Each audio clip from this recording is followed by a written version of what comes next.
Hey guys, it's Kenny Clark with the Green Bay Packers, and you're listening to the Packer Fan Podcast. Although technically not a rematch of our most recent Super Bowl, it was great for the Packers to beat the Steelers again. We'll review the goodness from the game, including some record-setting performances, and preview next Sunday's Packers at Bengals game, all coming up on this episode of your Packers Fan Podcast.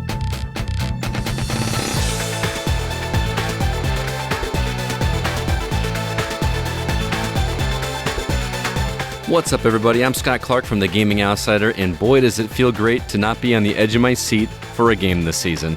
Thanks so much for joining us once again on the Packers Fan Podcast. Bring on the Bengals. Indeed. And me, I'm Wayne Henderson from MediaVoiceovers.com with you, and how awesome is it that we're able to witness all of the Packers' greatness that we've been blessed to have for the past 25 years or so. Good call. We are fortunate, and I'm savoring in it. This is the 233rd edition of your Packers Fan Podcast. We're going to talk about the Packers beating the Steelers, what we loved, maybe some things we didn't. We're also going to have your listener voicemails from 920-3PACK-GO. And in case I stuttered, that's 920-3PACK-GO. We also have feedback from email as well as from our Facebook community group. And our Packers are heading out to Cincinnati on Sunday to face the Bengals. We'll preview the matchup and have our keys to victory. But first, let's talk about some highlights from our win over the Steelers. First off, welcome back Randall Cobb. Wow. 2 touchdown passes, one for 23 yards, one for 1 yard. The latter happened to be Rodgers' 420th touchdown pass, tying Marino's record for 6th all-time number of touchdown passes. Awesome to see Cobb back in action. 5 total passes for 69 yards. I think it's fair to say that he will be in the mix coming up this week. What do you think?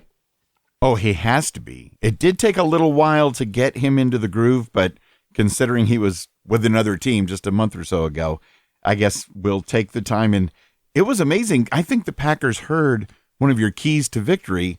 You know, don't just target the great Davante Adams all the time just because you can. Right. I mean, Cobb has kind of become, or he always was, their third down guy. Like whenever they needed a third down conversion, it was always going to Cobb, and that's what happened this week as well, and it was really good to see. Also, on defense, how about Rashawn Gary on defense, pressuring the quarterback 3 times, hurrying the quarterback twice, and getting a sack. Actually, the defense in general on that line, there were 9 pressures altogether as a team, and it was really great to see. I'm kind of wishing I was able to pick up the Packers defense for my fantasy football team. Yeah, right? Maybe next year. Some of the other stats from the victory, Aaron Rodgers was 20 of 36 for 248 yards, 2 TDs, including a rushing TD. A.J. Dillon getting some work, 15 carries for 81 yards. That was great to see. Aaron Jones, he's still there, of course. 15 carries for him as well for 48 yards. And Davante Adams, 6 receptions for 64 yards. And Eric Stokes, an interception, was fantastic and perfectly timed. And I guess he is nominated for Rookie of the Week for Week 4, and I would say that is well-deserved. In fact, as far as A.J. Dillon goes, Scott, I think this was his best game so far. It really was. I've been so stoked, see what I did there, to see Dillon, put up some numbers just because the size has been impressive. He's a big dude. And it's just, and watching him just tear through that line and move at the same time. He's got some wheels for a guy's his size, and I just really love watching him. I just hope that he becomes a big player as we go into Cincinnati. I am counting on it. I mean, if this week is a sign of what we can expect going forward, wow, just wow. I mean, 80 yards on 16 carries. He forced 4 missed tackles and ran for 5 first downs. That's money well spent in my book. Absolutely. I hope that's the first of many quality games from A.J. Dillon for sure. And how about Mason Crosby? He's now got 24 field goals in a row, which is officially a Packers record. He's an awesome kicker. Remember when everyone was like dogging on him for like missing like 2 field goals one season? Yeah, he had a bit of a rough year, but sometimes those things just happen. And the guy is money, all-time leading scorer for the Packers, and now this record, 24 field goals in a row. That's incredible. It really is incredible. As far as lowlights, those were kind of few and far between, which is happy news as far as I'm concerned. But that opening drive for the Steelers, Jair Alexander did get beat by Deontay Johnson. He just straight up beat him for that ball. And it hurts even more that particular pass that turned into a touchdown pass was Ben Roethlisberger's 400th touchdown pass. So there were records on the other side of the ball as well. Unfortunate, and I wasn't feeling really good, but boy, did we deliver after that. I think it was something like 5 series in a row we scored, which you just love to see. But again, I hope we can repeat that going into Cincinnati this week. Yeah, one of the lowlights for me was, obviously we had the game well in hand, and we started running the ball like you do to run out time and all of that and keep it safe, run out the clock. But then LaFleur, or more likely AR-12, decided to just go crazy and waste a few plays throwing long bombs for no reason at all. They didn't work, and they could have gotten us into some trouble. So that's a minor boo-hoo on my part, but I'm like, come on, just run the ball. Plus, I wanted A.J. Dillon to get a lot more yards, so... There you go. What do I say about overconfidence almost every week, man? Almost every week, yes. Play 4 quarters. 4 quarters for sure. Give up early. Speaking of Jair Alexander, he did get beat up pretty badly as far as on the injury front. He's got something going on with his shoulder. The Milwaukee Journal-Sentinel says it might not keep him from being able to play long-term if he is able to wear some sort of brace. I'm not sure with a shoulder injury, what kind of brace can you wear, Scott, and still be able to play his position? I'm not certain. I'm kind of torn as what I want to happen with Jair Alexander. Obviously, I'm not a medical professional. I haven't examined him and know the ramifications of what happened to him. But he was down for quite a while, and he bounced back. I just fingers crossed that isn't anything too serious, because he's very much needed on those corners. And between him and Stokes, I'm liking that combination, and I don't want to have to go to the alternative. But we'll see what happens. Let's go ahead and move on to some listener feedback. Just as a reminder, if you'd like to leave us a voicemail, you can do so at the phone number, area code 920-3PACK-GO, or you can send your voicemail to feedback@PackersFanPodcast.com. Just do us a favor, please get us your thoughts to us by midnight on Sunday. That way good old Wayne here has time to get those things prepped and ready to go for your listening pleasure. Now, of course, sooner is always better. Luckily, we've got some early games coming up for a couple of weeks anyway. Call right after the victory. We'll get you taken care of and be first in line like this week. First in line, Andre in L.A. Go, Pack! Go! Go, Pack! Go! Andre in L.A. Love you guys. What a win. What a win. First of all, shout out to the Pittsburgh fans that traveled to Green Bay. You could hear them very clearly in the first quarter through the TV. So, way to show up for your team on the road. But the Packer faithful, let them know it was our turf, it was our home.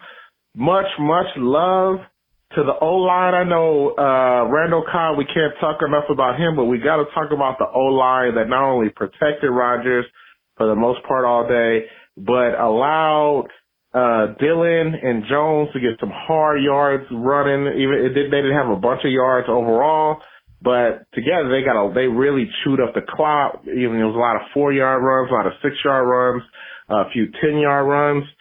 Randall Cobb, man, that's exactly what we've been looking for, a receiver that can eat up the middle of the field, take away some of the pressure off of, oh man, I'm drawing a blank. But doesn't matter though. The defense was really good. I was impressed. They did a little bit better on third down. Got a few key turnovers. It was a very bend but don't break defense today. I like that. I think teams get too caught up in trying to go after the quarterback all the time and play too overly aggressive. I didn't think we need to do that today against a team that really didn't have much firepower. But I loved what I saw. It was a great team win. Great on special teams. This is what I've been looking for. Sorry I didn't really scream last week because I was at work, but I'm home now. I got to go to work tomorrow, though. But love you guys. Andre in L.A. Go, Pack! Go! Oh, I love hearing from you, Andre. And what a class act he is. The first comment he has is talking about the Steelers fans. Just you can't help but love Andre from L.A.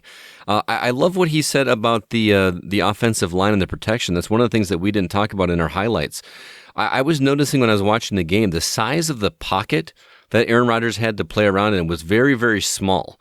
And I'm not saying that as a negative towards the O-line. I'm saying that as a positive for Rodgers' faith in the offensive line to sit back there and not worry about the defense coming at him so that he can focus and concentrate to get to his receivers. That chemistry there is really, really great, and you got to love a quarterback that trusts his offensive line as much as they do. Absolutely. Though I must say, I'm looking forward to a couple weeks from now when we do get Bakhtiari back. But so far, so good with what we're trying to work with. And yeah, Randall Cobb. Wow. It's good to have number 18 back out there doing his thing. Word. 3 and 1! 3 and 1! 3 and 1! Bring on Cincy, baby! We're back! It's your boy Pete and your girl Megan. What's up? Go Pack! Hey, I would just love to commend the job that Matt LaFleur has done one more time, because I believe in the culture. I believe in the put your mind to it, you can do it kind of thing. And all about Matt LaFleur adds so much value to the organization in that way, I believe.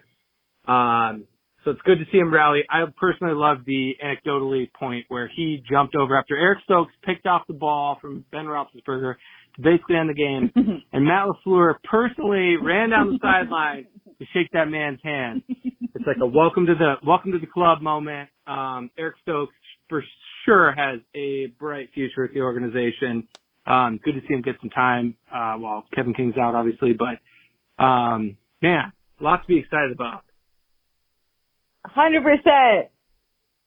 Go Pack, go! Bring on Cincy! Week 1 is a distant memory. We are the team to beat. Let's freaking go! Go Pack, go! Go Pack, go! Go Pack, go! Also, we love Alan. We love Bobby. They are like the try hard no matter what. Doesn't matter what is asked of them. They do it with a smile on their face. Alan Lazard, Bobby Tunyon, we love you guys. Go Pack, go! We love the Packers Fan Podcast. Wayne and Scott, thank you guys. Go Pack, go! Hey, and the last thing I have to say, this is like Pete. 4 seconds. This is Pete again, by the way. Is that they hate us because they ain't us, and that it goes directly to all the haters on Twitter. F the haters!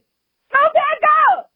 Woo! 3 and 1! 3 and 1! 3 and 1! 3 and 1, 3 and 1, 3 and 1. Megan and Pete bringing the poetry as well as some great feedback. And, you know, how many other podcasts have listeners that call in with their own co-hosts? Not many. Not many. That is pretty great. So great to hear from Megan and Pete.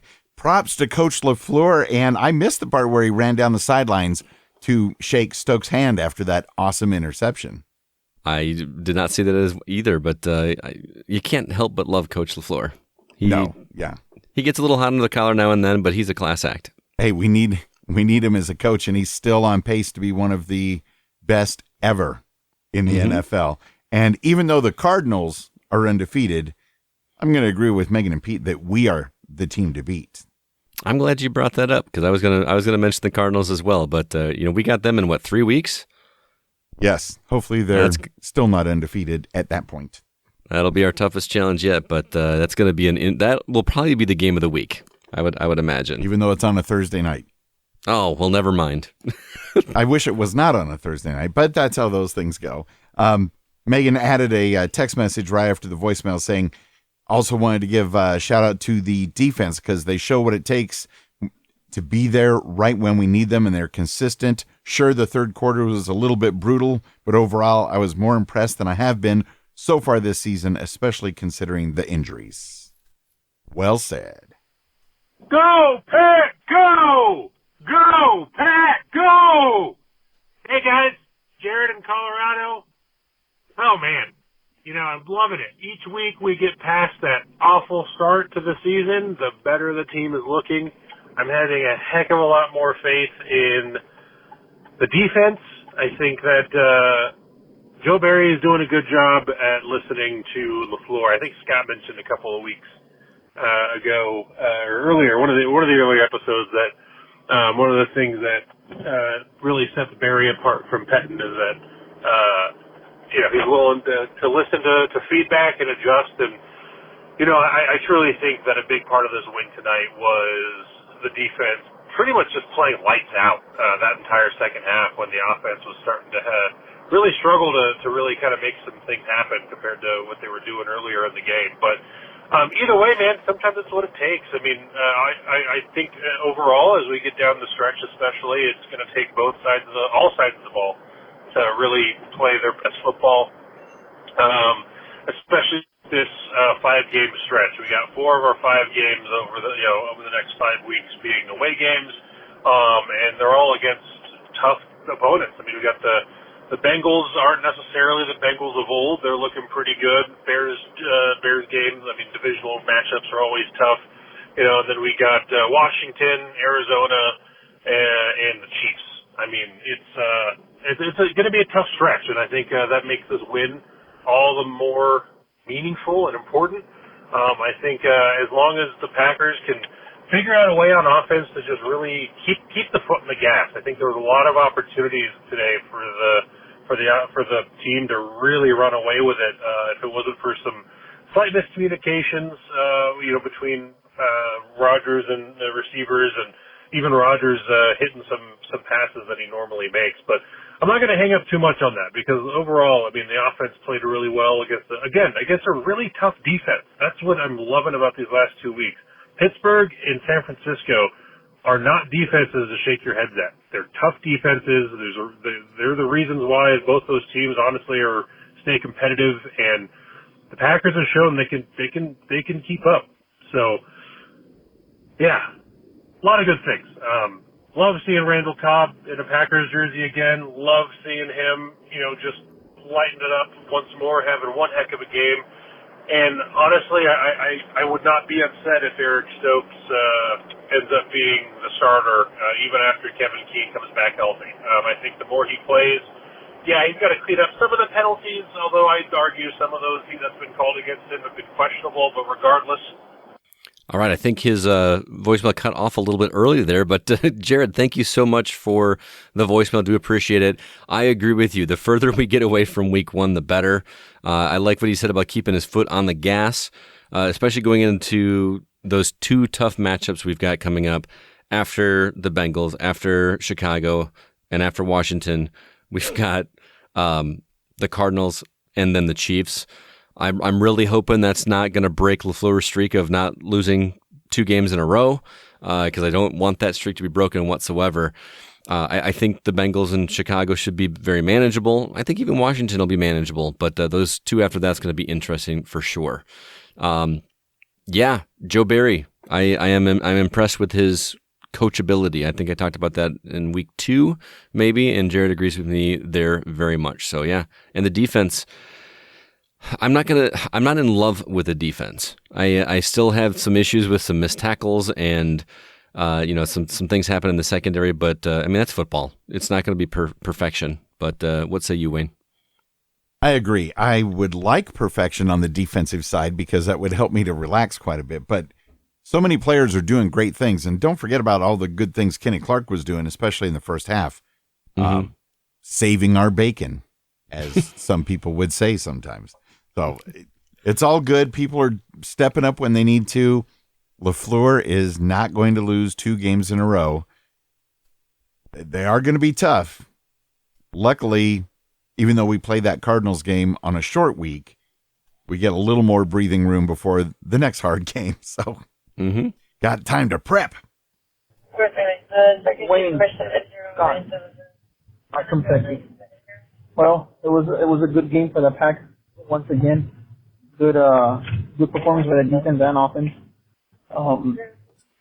The offensive line, I feel good about them, considering they're young and missing 2 starters. I feel good about them still. I have confidence in them. On the defensive side, although they've been playing good, I don't know why, but I don't know, maybe y'all can help me out. I feel a little uneasy. I don't know. It's too early to say that our defense is a hit or miss, but they've been playing great so far, and I'm just uneasy about, especially now, even more so now that Jair, I don't know the extent of his injury as of this phone call, but hopefully he can return in a week or 2. I don't know. I guess the linebackers, They've been playing good. I just we miss the areas back there. Hopefully they can keep gelling together, and they can get better as the season progresses. It looks good so far, but let's see. Hopefully they can get stronger as the season progresses. Another great outing by the Pack Attack. Green and gold till I'm dead and cold. Thank you, guys. Thank you, Art, for giving us a call at 920-3PACK-GO. And yeah, the more gelling the defense can do, the better it is. And Art, I like how you feel good about the offensive line, and there's a lot to feel good about, but still a little uneasy about our defense being a little hit and miss at times, right, Scott? Absolutely. I was nodding as you were playing that voicemail, and I kind of echoed that sentiment in the previous voicemail. I mean, the defense did make some great plays, but I'm just not solid on them yet, and I hope that they correct that and make me feel a little bit more comfortable as we head into some tough matchups coming up. Yeah, especially like Art said, Jair Alexander's injury. We don't know yet if he'll be back this week or next week, depending on what they can do as far as a brace or something for the shoulder. It's on the bright side, I guess it's good we're not playing the Chiefs this week. Good morning. It's Victory Monday. Go, Pack, go. Rodgers to Cobb connection. It is back. Well, maybe. It was really exciting to see some of the old flair from the 2010 team, but I just don't know if it's going to be something that's going to be sustained over the course of the season. But one of those connections was Aaron Rodgers' 420th touchdown, and that might make some of our listeners out there in Colorado pretty happy. Now, we really did control the clock. We had nearly a 10-minute time of possession advantage, which I think gave the D a lot of their rest. And the defense needs a lot of rest because I think they're at a disadvantage with all the rules that have been implemented which seem to really favor the offense. Now, as Jared from the Packers Fan Podcast community page pointed out, you need to join it if you're not there. A.J. Dillon made his presence known. He split 30 reps of rushing attempts with Aaron Jones. Each of them had 15, and A.J. Dillon outgained Aaron Jones by 30 yards. And it was a very balanced attack with nearly a 50-50 split between the running and passing plays. One of the things I recognized during watching the game and being on social media that the Green Bay Packers recognized the Super Bowl 31 team, which brought the Lombardi Trophy home after 29 years. So many were on hand: Brett Favre, Frank Winters, Gilbert Brown. There was a lot of them there. And now, thankfully, we go into maybe a little bit of soft part of our schedule with the Cincinnati Bengals, the Chicago Bears, and I can't remember the third team on that docket. But next week we got the Cincinnati Bengals with Joe Burrow. He's a fast and smart quarterback. Not sure how about his decision making because he already has 4 picks on this season. But yours truly will be at that game. I'll be in the front row on the end line on the Packers bench cheering our green and gold on. Thankfully, we're going into the softer part of the schedule. Jair Alexander, it looks like he may have an AC joint injury, which is typically about a 3 to 6 week recovery period. And unfortunately, that means Kevin King may have a miraculous healing of whatever has ailed him the past bad coverage for the last 2 weeks. So we'll see what happens there. Green and gold till I'm dead and cold. And go, go, go, go, go, go, go, go, go, go, go, Pack, go!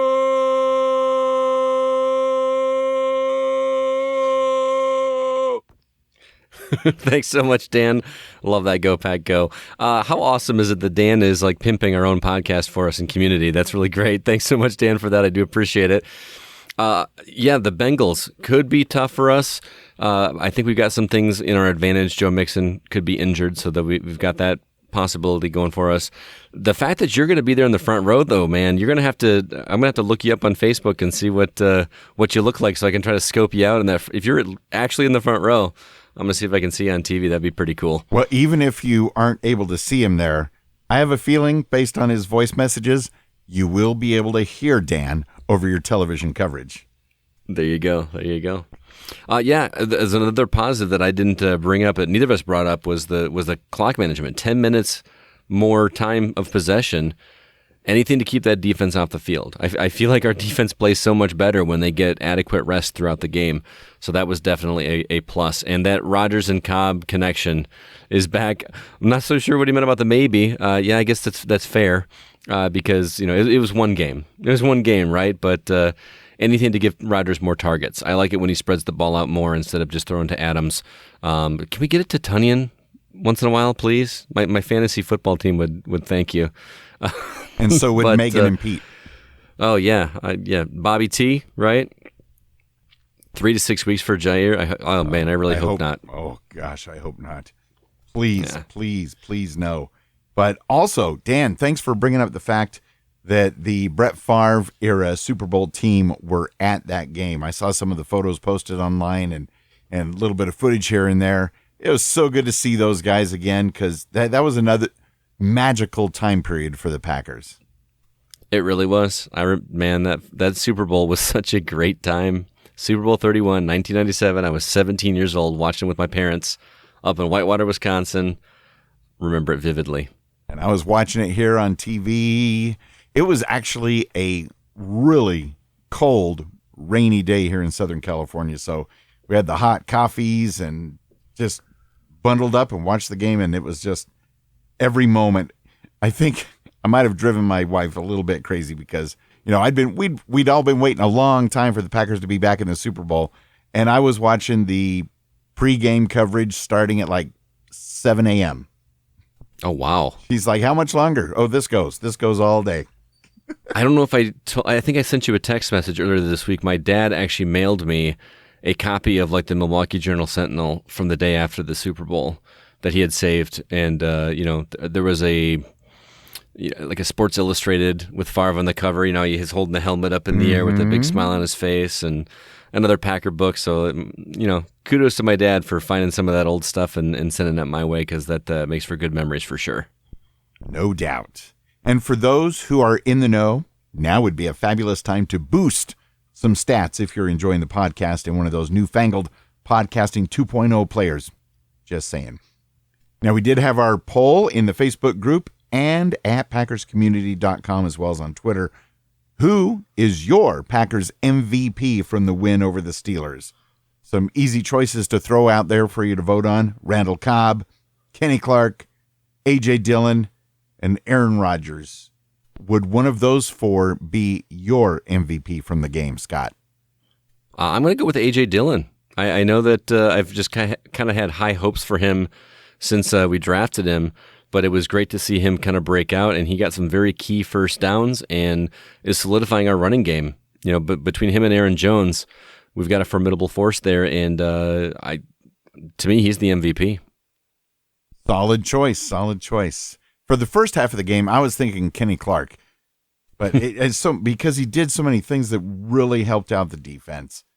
But of course, in the numbers game, touchdowns, first downs, all those things matter, I guess. Duh. So Randall Cobb did win with 73% of the votes. This was Randall Cobb's week. Kenny Clark got 5%, A.J. Dillon got 11%, and Aaron Rodgers got 11% of the votes. And we had some comments on the poll on our community members here. First off, Bitter Quitter on Twitter said, Cobb converted 4 first downs. Let's go. Dan Dyler in our Facebook group said, I believe it was Randall because he was absolutely in the right place at the right time, especially on third downs.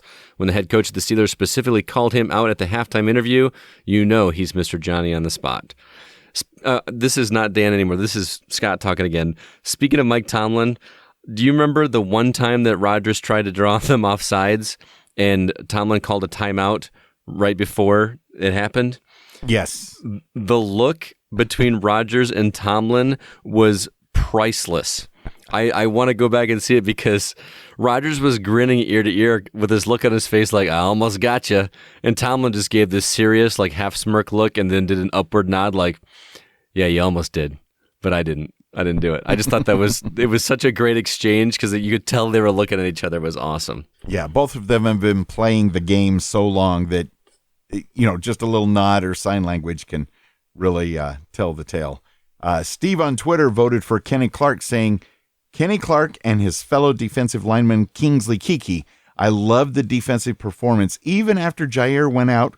Hope he's okay. Glad it's not a concussion. Cobb did great, and so did my man Quadzilla, a.k.a. A.J. Dillon. Stokes is coming alive, and that's awesome. Great game, and go, Pack, go! I love that he said Quadzilla. That's what my wife and I call quesadillas.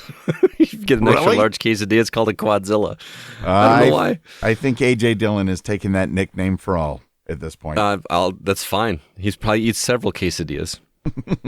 Some of the other great posts and comments in the Packers Fan Podcast Facebook community group, which you can find at packerscommunity.com. Dan enjoyed the TV broadcast, especially, as he says, that moment when Tony Romo referred to the Pittsburgh O-line as a dumpster fire. Line time. Oh, my goodness. I really do like Tony Romo. He's one of the weirdest TV broadcast announcers, but he just says whatever, and I kind of love him for it because it's not always dumb. It's just like it's whatever is in his head comes out, and I kind of love him for it. I think that's a great point because Tony Romo is probably the only former Cowboys player that I would like to have over to watch the game with me. Yeah, I think he'd be a lot of fun. No Troy Aikman, huh? No. Dan also said, what a special moment for Rodgers to tie the great Hall of Famer Dan Marino with a touchdown to Randall Cobb. Love it. Hashtag #GoPackGo. And to give credit where credit is due, here's a future trivia question or water cooler fodder. This game just saw two amazing accomplishments in Rodgers tying Marino at 400 TDs and Big Ben hitting 400. Congrats to both men and their teams and teammates. Very good point. Both of them hit 400. Dictus in the Netherlands said, these refs, man. I was actually proud of Wayne for not putting anything about refs in the lowlights, so I think that's enough to be said right there. But I hear you, Dictus. I hear you. I hear you as well. And even in last night's Raiders-Chargers game, it's like the refereeing around the league is pitiful. It's just mind-boggling. Yep. Dictus also posted earlier in the week saying, quote, this new thing the Packers social media team is doing each week is pretty brilliant. Kenny Clark's answer to Packers social questions of do aliens exist is hilarious. Yeah, especially when Aaron Rodgers and Bakhtiari just come strolling through on the golf cart. Yeah. Kind of shutting things down.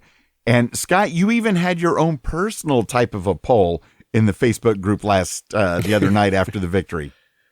I did. As you know, I like to wear my victory tie to school the day after the game, but I decided to kind of ask the community, should I go with a victory tie or the polo or, actually man the jersey? And most people said the polo. So I went with the polo on Monday instead of the victory tie. So a little more comfortable, and I got a lot of compliments on it, actually. It was really funny. My boss is a massive Bears fan, and she gives me a hard time about being a Packers fan all the time. She saw me from the side and saw the color of the shirt, which is, I don't know if you saw it in the picture. It's I did. It's dark green and light green, and you don't really see the yellow. And she was about to compliment me on my shirt until I turned around and she saw the green G logo on the chest, and she's like, I almost said that was a nice shirt, but no, it's not. So it was a pretty good time. But yeah, I like that polo. My wife actually picked that one up for me in Green Bay.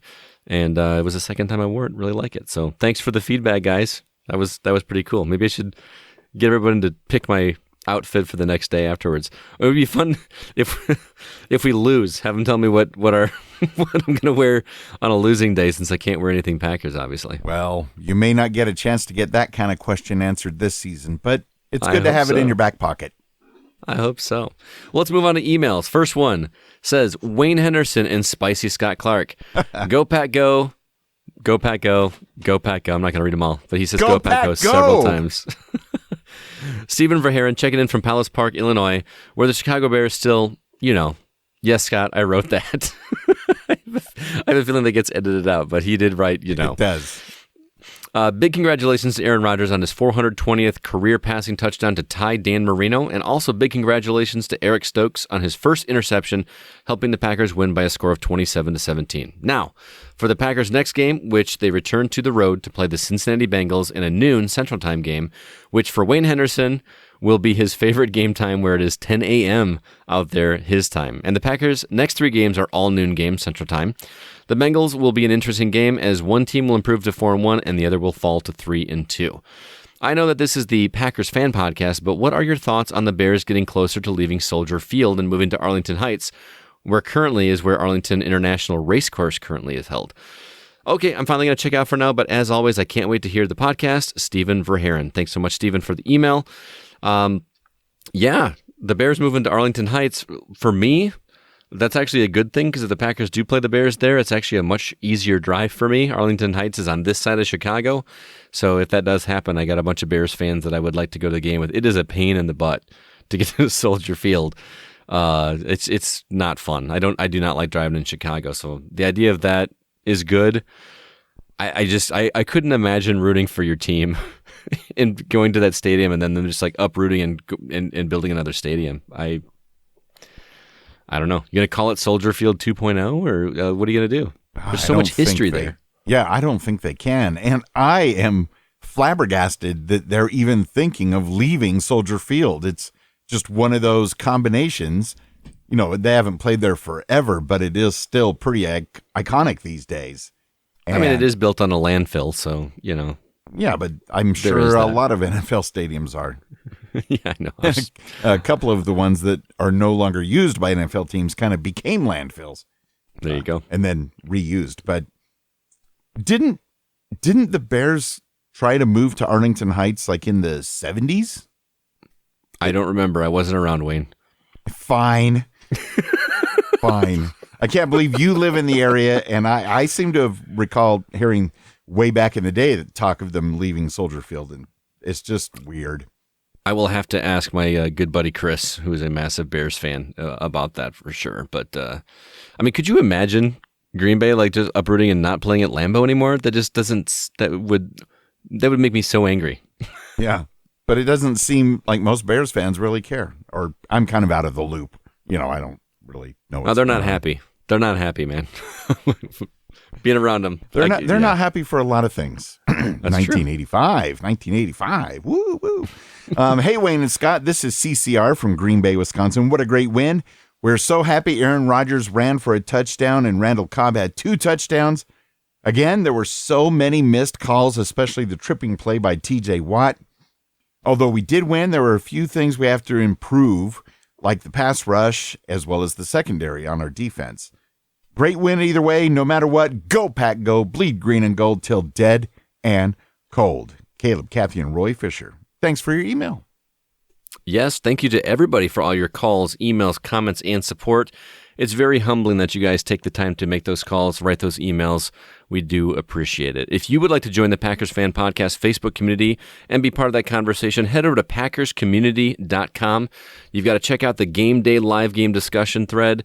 It's always a blast in there. Even though I was a little late to the party this time, but I had to come in and rub in a little win victory on my end. But we'll get to that in just a second. Absolutely. And this coming Sunday, the game day live discussion thread ought to be on fire, because your 3-1 Green Bay Packers, like we said, they're in Cincy to play the 3-1 Bengals Sunday, October 10th at 12 noon Central. The Packers have a chance on Sunday to tie up the series, which the Bengals currently lead for a limited time, 7-6. October 3rd, 1971 was the first time the Bengals played our Packers. It was in Green Bay. It was during Dan Devine's first season as the Packers head coach. Packers won that one, 20-17. And remember September 20th, 1992? I sure do. Quarterback Don Majkowski gets injured, allowing that kid, Brett Favre, to come in and lead the Packers to another victory over the Bengals, 24-23. Yeah, an interesting note that Bengals game you're talking about was right before the Steelers game that same season that we talked about last week.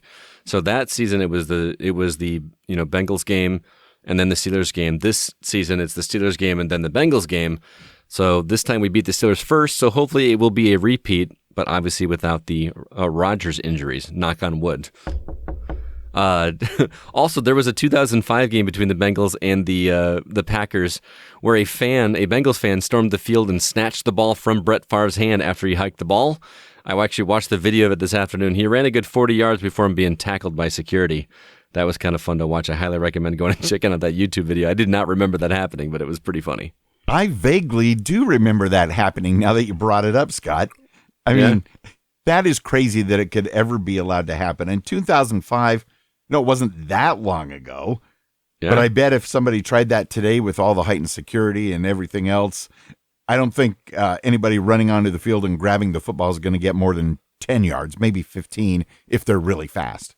Exactly. He was pretty excited about it, though. He was holding it up in the air, trying to get a rise out of the crowd. It's pretty funny. I'd be pretty excited, too, till I got a concussion from security hammering me to the field. Oh, he got drilled, man. It was great to see.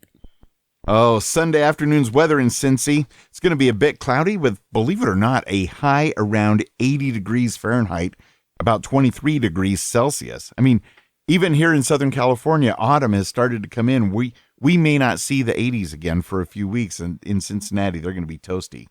Yeah, it's cooling off here a little bit, too, and as much as I love my warm weather, there's something about that crisp fall air that makes a football game a lot of fun to watch. Yes. And now that we got the weather done, back to our own linebacker locksmith, Mr. Scott Clark, with his keys. Keys to victory, that is.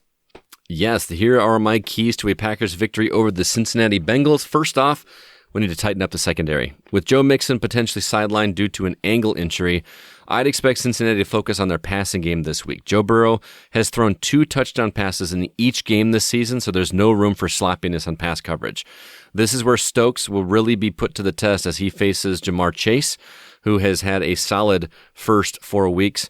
Plus, Jair Alexander got banged up last week, and there's a possibility we may have to rely on Kevin King. Who knows? And we know how that shaped up for us on the first couple of weeks. Secondly, take advantage of the offensive line. The Bengals are suffering on the offensive line front, so pressure on Burrow will be the name of the game. I'd love to see a repeat of Gary's performance against the Steelers, but I'd really love to see Kenny Clark plant the quarterback on the turf multiple times. If passing is going to be their main play, pressuring number 9 will be vital. And number 3, remember who we've faced so far. Yes, the Packers have won 3 straight games. They're 3-1, but it's no time to get overconfident. 2 of those teams were the Lions and the Steelers, and we suffered a gruesome loss to the Saints in Week 1. On paper, this game should be an easy road win, but a building team like the Bengals will be looking to make a statement this week. Fundamental football is key here. Spread the ball, run the ball, and protect Rodgers at all costs. And there you have it. Solid keys to a victory, and I didn't know the Bengals O-line was banged up and having troubles. Usually that's something we hear about with the Packers. So, take advantage of that. Absolutely.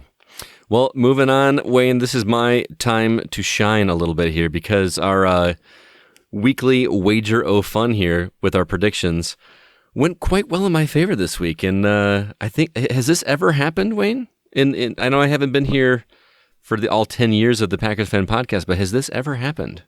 I cannot remember a case of it happening this well. So, because go ahead. I'm sorry. I don't want to steal your thunder. You do it. Because the final score of the game was Packers 27, Steelers 17, and my prediction was Packers 27, Steelers 17, which is a differential of 0. 0, 0, Wayne. I guessed the score exactly right, and I kind of think that deserves 2 points. I'm just saying, I'm just throwing it out there. No, but what we'll give you is the win for this week and maybe 2 virtual gold flaky stars for your forehead. Is that what it is? Don't they do that in elementary school? Maybe not anymore. I don't. Bring it back. Nowadays, bring it back. Gold flaky stars, Scott. Gold flake. No, kids are only wooed by food nowadays. Either candy or snacks. They're all over it. But anyway, I give you props. That was well played, getting that exactly right. And that might be one of the reasons why I was a little frustrated we were just throwing the ball at the end of the game for no reason when possibly we could have gotten another touchdown if we kept giving the ball to A.J. Dillon. Well, and I felt a little guilty because I saw that it was 27-10, and I was like, I don't want the Steelers to score, but I kind of want the Steelers to score. I was not rooting for it, Wayne. No, but if it happened. And I did notice it before you texted me, because you texted me and said that the score could be exactly right here, and I was watching, man. I'm checking that thing with my fantasy football scores every week, but yeah, I'm a little proud of myself. I got that one exactly right, well and done. that felt good. So not that it matters, but Wayne's prediction was 31-20, which gave him a differential of 7, which is still a very respectable differential. Yeah, and that's what the score should have been. But you're right. That really is what the score should have been. So yeah, you're 7 to my 0. That puts me not on top. It's still 2-1, but I did get one back. You're closing the gap. So will you do it this week? We'll see. We're going to have to see because, boy, I'm looking at your numbers that you picked after mine. I'm going to go ahead and say that this is going to be a little higher scoring game on both sides of the ball. I'm going to say Packers 30 and Bengals 21. What say you, Wayne? And I'm going to say Packers 28, Bengals 22. If it was a home game at Lambeau, I'd probably go for much, much higher. But I don't really know what to expect when we go into Cincy, and it's going to be like 80 degrees. We are going to win, though. 28-22, and you say Packers 30, Bengals 21. So, yes. 22. Can I get a safety in there? Maybe a miss extra point. Who knows? There you go. All sorts of things could happen to lead up to that. Well, at least I'm on the board for the first time this season. Exactly. That's one step at a time. And we still think I deserve 2. Gold, flaky virtual stars. And believe it or not, we actually had feedback in our Packers Fan Podcast Facebook community group about the Wager-O Fun. Dan said, the Wager-O Fun may get interesting now. I'm wanting to see Wayne play Madden. Dan, I don't think you do. And Scott Bors says, I could always train you on Madden, Wayne. I've been playing for 27 years, since Madden 94. Yeah. I may take you up on that if it comes down to it, Scott. Scott's a good guy, too. He's absolutely. a really great guy. So, awesome stuff. The NFC North, believe it or not, your Packers are still in first place, 3-1. The Bears managed to pull out a gripping victory over it was the Lions. So, they're 2-2. The Vikings, lol, they're 1-3. And the Lions, 0-4. What are you going to do? Think they're going to go winless again this season? No. They're going to get some wins. They've had some close games. No, they're not going to go 0-17. Oh, come on. It'd be awesome. It'd be the first team to ever go 0-17 since we have 17 games this season. Well, it would be great if it was somebody in our division besides us. Yeah, but that's true. Since they already went 0-16 about 10 years ago, if somebody were to go 0-17, I would love it to be the Vikings or Bears. There you go. Or 49ers, of course. That's not going to happen, though. Come on, let's be real. Speaking of the Bears, David Montgomery, their running back, was injured during this game, and it looks like he's going to be out 3 to 5 weeks. As much as I don't like to see the Bears win, I still don't like to see injuries on anybody. Right. So hopefully he recovers there. Also, I thought this was pretty interesting. Linebacker Jamie Collins has been released by the Lions, and New England picked him up on free agency. And this is going to be the 3rd time that he's played with the Patriots. Whoa, really? I think that's crazy. Get on a team, leave the team, come back 3 times. That's pretty crazy. Well played, Jamie Collins. Well played. And we alluded to it earlier. There's only one team still undefeated. Believe it or not, usually after 4 weeks, there's at least 3 undefeated teams still, but only the Cardinals. They are the surprise team so far this year. And last night's game, Monday Night Football with the Raiders, as well as the Chargers, it was delayed by about a half an hour because of lightning, and it's mostly an indoor stadium. I'm with Coach Gruden, even though that guy drives me crazy. He's like, this is insane. We're in an indoor stadium, delayed by lightning. Sure, the sides are open to let in a little airflow, but they have everybody leave the field where it's covered to go up and out where it's whatever. Whatever. Luckily, nobody was hurt.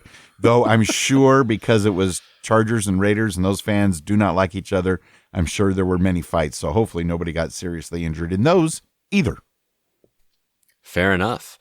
Well, I'd like to remind you guys once again about my other podcast called The Gaming Outsider, which I would encourage you to check out if you love video games as much as I do. This week, we, as we do every month, we answer video game related questions from our community. It's always a fun time. We have our listeners write in some crazy questions that we get to turn into discussion topics, and it's awesome. We also got to talk about a game that we played this week that is an incredibly clever multiplayer shooter / chess match game. If that sounds intriguing, it's called Lemniscate, and Zach and I loved it, but you're going to want to hear the discussion because our other co-host, CB, absolutely hates it, but he's wrong.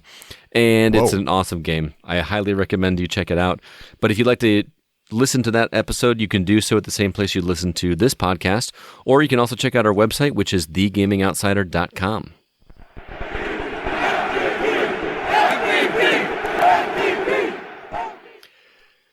Most of you are aware already, but we do have a value for value model here at your Packers Fan Podcast, and you can find details for that at patreon.com/Packers Fan Podcast. First off, a huge thanks and loud Go Pack Go to Dan Dyler for his Jim Ringo level Patreon support. Really do appreciate that, man, and love your Go Pack Goes. And can I get a Go Pack Go for listener Bryant's Willie Wood inspired level support? And at the Aaron Rodgers inspired $12 level, Go Pack Go to Jay Walters. Also, huge thanks and Go Pack goes to the Brett Favre level supporters, Andre in L.A., Colin Nolan in Ireland, Miguel Ramirez from the Opposites Attract podcast, Jeff Summerfield, and Lawrence Harvey. And of course, Go Pack goes to the Curly Lambeau supporters, Beth Mintick, Joe Christensen, Hank Davis from the TPE network of podcasts, where they're currently covering the Marvel What If series, so check that out, as well as Matt Haig. Thanks again for all your support. We invite you to check out how you too can show your love of the show. Go to patreon.com/Packers Fan Podcast, the unofficial Packers Fan Podcast, not affiliated with the NFL or the Green Bay Packers, but please follow us wherever you listen to podcasts. And 'tis the season, Scott. It's almost the holidays, so tell a friend about the show. And while you're at it, tell a friend about our Twitter handles. You can follow us on Twitter at PackersFanPod, or myself at GoCastScott, and Wayne at Wayne Henderson. And we're going to close things out with an epic Go Pack Go from Packers Fan Podcast Patreon supporter Dan Dyler. Hey, Packers Fan Podcast listeners, this is your cheesehead from Indianapolis, Dan, and I have just two words for you. Go, go, go, go, go, go, go, go, go, go, go, go, go, go, go, go, go, go, go, Pack, go!